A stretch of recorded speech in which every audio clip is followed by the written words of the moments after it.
Hi, and welcome to Inner Talks, where we chat with experts about what's currently happening and what's new in the EV battery industry. From tech to trends, ideas and opinions, you can find it all here. Today, we're joined by Sophie Dik, Head of Sales at CarbonX, to discuss changes in the anode materials landscape, and specifically how CarbonX compares to graphite and its environmental implications.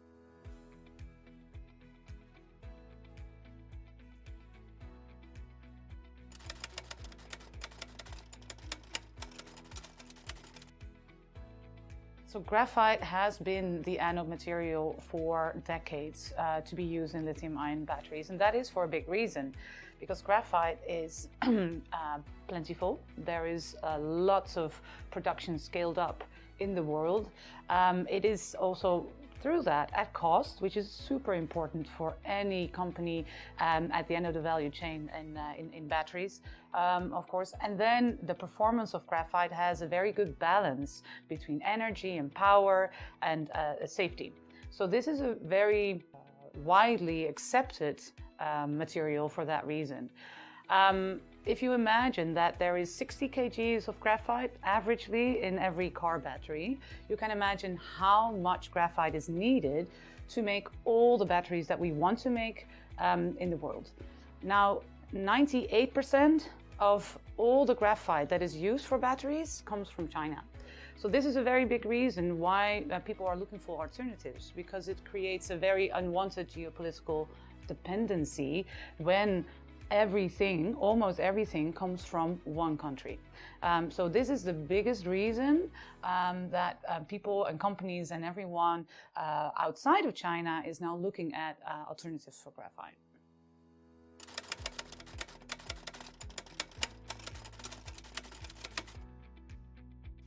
When you compare the performance of CarbonX to graphite, you will see that this is similar, which is great because we want to replace graphite, and that's the alternative that we want to be. But it will also show you that we have a better power, fast charge performance. And this is very exciting because when you replace graphite, you actually need to also show that the performance gives more to our clients than what they're getting from the current graphites that they can buy.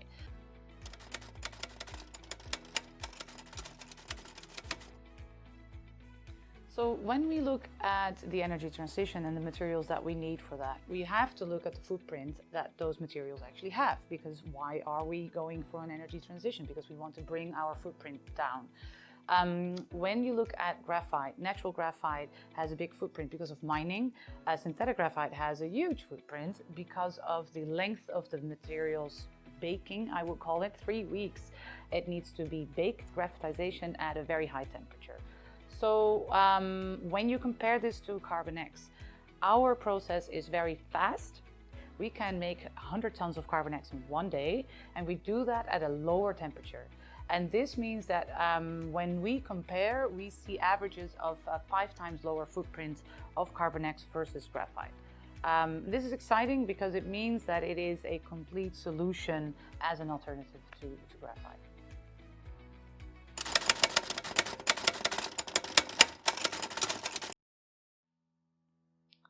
So what we are noticing is that cell makers have been interested in CarbonX from the start. But now, because of the geopolitical pressure on finding an alternative for graphite, we are seeing more and more interest from car OEMs. And we really see that there is more pressure from higher up management to look at alternatives for graphite, because people are starting to see that the dependency on one source is really a risk for their own strategies.